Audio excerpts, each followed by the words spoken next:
হঠাৎ চারপাশটা মেঘ করে এসছে, বৃষ্টি নামবে। এতক্ষণ প্রচণ্ড রৌদ্রের তাপ ছিল, এখন কেমন কালো মেঘ চারপাশে।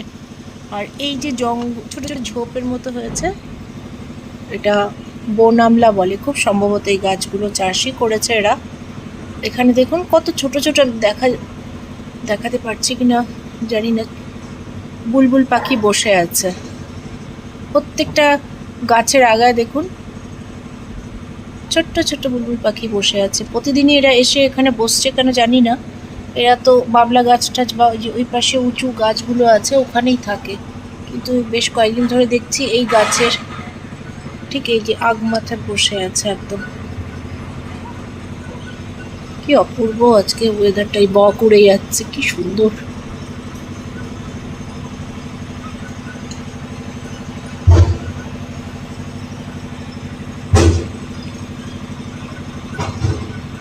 এখন তো বৃষ্টিরই সময়, কিন্তু বৃষ্টি হচ্ছিল না আজকে। হলে তো খুব ভালো হবে, ঠান্ডা হবে চারপাশটা, যা গরম। এদিকে